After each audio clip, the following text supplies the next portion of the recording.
डायन सहेलियां। रिया, प्रिया और स्नेहा तीनों बचपन की पक्की सहेलियां हैं। पढ़ाई पूरी करने के बाद वो तीनों एक साथ एक ही कंपनी में जॉब ज्वाइन करती हैं और जोधपुर के लिए निकलती है। शहर में नए होने के कारण उन्हें घर मिलने में मुश्किल हो जाती है। यार, कितने दिनों तक होटल में रहकर दुगना पैसा देंगे? अब कहीं भी घर मिले ना तो चुपचाप से ले लेना, ज्यादा ड्रामा मत करना तुम दोनों। ऐसे भी हम लोगों को यहाँ कोई नहीं जानता है। अरे वो तो ठीक है, लेकिन मिले तब ना यार। हम लोगों को कौन सा मजा आ रहा है इस तरह होटल में पैसे वेस्ट करने में। तभी स्नेहा को कॉल आता है। एक घर रेंट पर है, आप लोग देखना चाहते हैं तो अभी आ सकते हैं। हाँ, हम तुरंत आ रहे हैं। तीनों ब्रोकर के पास जाती हैं और घर उन लोगों को पसंद भी आ जाता है। ये फाइनल कर दीजिए, हमें ये पसंद है। ओके, आप लोग कल से ही यहाँ शिफ्ट हो सकते हैं। तीनों सहेलियां उस घर में रेंट पर रहने लगती हैं। सब कुछ अच्छा चल रहा होता है। फिर एक रोज रात में उनके घर पर कुछ लोग घुस आते हैं और लूटपाट करने लगते हैं। रिया के रोकने पर उसे जान से मार देते हैं। प्रिया और स्नेहा मदद के लिए लोगों को आवाज लगाती है, लेकिन उसकी कोई नहीं सुनता। बचाओ, कोई मदद करो हमारी। रिया की तरह हम दोनों भी ना मारे जाए। तू भाग, मैं इनको रोकती हूँ। नहीं, मैं तुम्हें छोड़कर नहीं जाऊंगी। मेरी बात मान प्रिया। गुंडे उन दोनों के साथ जबरदस्ती करने लगते हैं और प्रिया जैसे तैसे भाग निकलती है। गुंडे स्नेहा को भी मार देते हैं और सब कुछ लूटकर फरार हो जाते हैं। अगली सुबह जब प्रिया वापस घर आती है तो लाशें देखकर खूब रोती है। मैं तुम दोनों की मौत को यूं खाली नहीं जाने दूंगी। इन दरिंदे इंसानों को यूं मैं नहीं छोड़ूंगी। प्रिया काले जादू की विद्या का सहारा लेती है और उन दोनों की लाशों को उसी घर के एक कमरे में बंद कर देती है और अपने काले जादू से उन दोनों की आत्मा को जागृत कर उन्हें डायन बना देती है और खुद भी डायन बन जाती है। वहाँ के आसपास के लोगों को लगता है कि तीनों मारी गई है। उनकी मौत के बाद से ही वो घर यूं ही पड़ा रहता है। कोई भी आदमी उस घर को ना रेंट पर लेता, ना वहाँ कोई भटकता। रात को उस घर से चीखने की आवाजें सुनाई देती और लोगों को समझ में आता कि वो तीनों डायन बनकर इस घर को अपने कब्जे में कर चुकी है। उस घर का मालिक भी घर में घुसने से डरने लगता है। अरे किस घड़ी में मैंने उन तीनों को ये घर रेंट पर दे दिया था। इतने दिनों से यहाँ साफ सफाई भी नहीं हुई। क्या करूँ अब मैं? प्रदीप अपना दिमाग चलाता है और एक गरीब नौकर को बहला फुसला कर कहता है, अगर तुम इस घर की सफाई अच्छे से कर दोगे ना तो मैं तुम्हें 3 गुने पैसे दूंगा। वैसे अभी दिवाली भी आ रही है, तेरा भी काम हो जाएगा। लेकिन साहब, मैंने सुना है वहाँ डायनों ने अपना घर बना रखा है। अरे यह सब अफवाह है। देख ले, तेरे पास खाने के लिए पैसे तक नहीं है। मुझे क्या है, इतने पैसे में तो कोई भी काम कर देगा। नहीं साहब, मैं करता हूँ, अब चिंता मत कीजिए।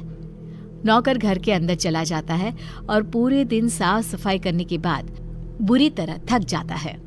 साहब ठीक ही कह रहे थे, यहाँ कोई डायन वायन नहीं है। चलो यहीं सो जाता हूँ, कल सुबह चला जाऊंगा।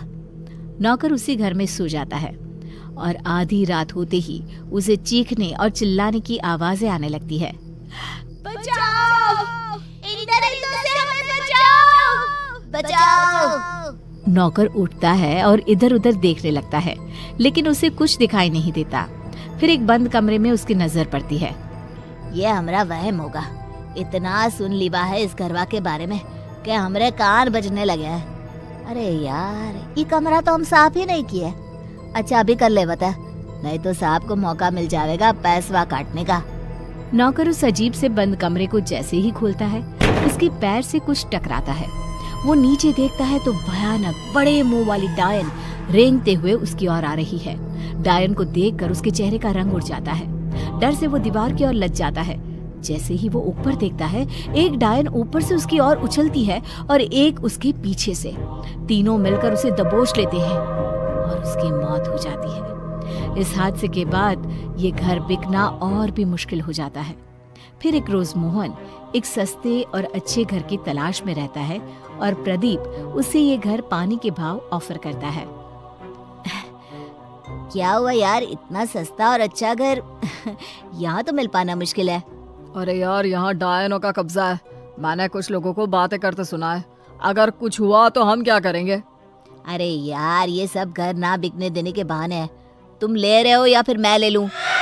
मोहन घर खरीद लेता है और अपने पूरे परिवार के साथ घर में रहने लगता है। कुछ दिन बीत जाते हैं, सब कुछ ठीक चल रहा होता है। मैं बेकार में ही टेंशन ले रहा था, सब कुछ तो सही है।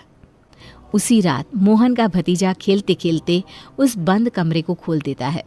उस कमरे में बहुत अंधेरा होने के कारण वो रोने लगता है और जैसे ही उसकी माँ उसकी आवाज़ सुनकर उस कमरे में जाती है, कमरा खुद ब खुद बंद हो जाता है और तीनों डायन जोर जोर से हंसने लगती है और उन दोनों को मार देती है।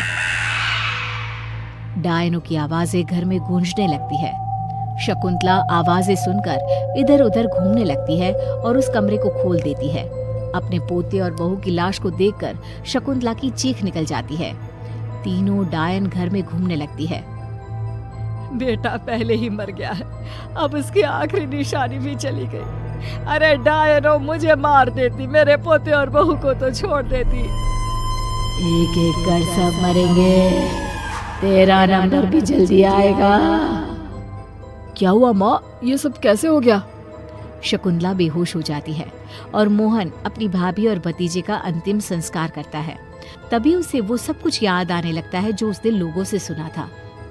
कहीं ये सब उन डायनों का किया हुआ तो नहीं है? मोहन रोता हुआ वापस घर लौटता है और देखता है कि तीनों डायनें उसकी माँ को घेरे हवा में घूम रही है और उसके पिता की लाश जमीन पर पड़ी है। इस घर में जो भी आएगा वो अपनी जान से जाएगा। तुम लोग भी हमें लूटने आए थे, अब मार के घाट उतर गए ना। अरे पापीनो, इन बेकसूरों ने तेरा क्या बिगाड़ा है? मैंने लिया था ना ये घर, खा ले मुझे। मेरा परिवार क्यों वीरान कर गई? प्रिया डायन मोहन की ओर घूमती है। उसे देखकर मोहन के होश उड़ जाते हैं। प्रिया, तुम ये सब क्यों कर रही हो? मुझसे कोई शिकायत थी तो मुझसे कहती, मेरे पूरे घर को क्यों मार दिया तुमने? मोहन को रोता देख प्रिया अपने असली रूप में आ जाती है और रोते हुए अपने साथ बनी सारी बातें उसे बता देती है। मोहन, मुझे पता नहीं था कि ये तुम्हारे परिवार के लोग हैं। उन दरिंदों की वजह से मैं डायन बनने के लिए मजबूर हो गई और अब मैं तुम्हारे लायक भी नहीं रही। तुम चिंता मत करो प्रिया, तुम तीनों को न्याय मैं दिलवाऊंगा। मोहन उन गुंडों का पता लगवाकर उन्हें उम्र कैद की सजा दिलवा देता है।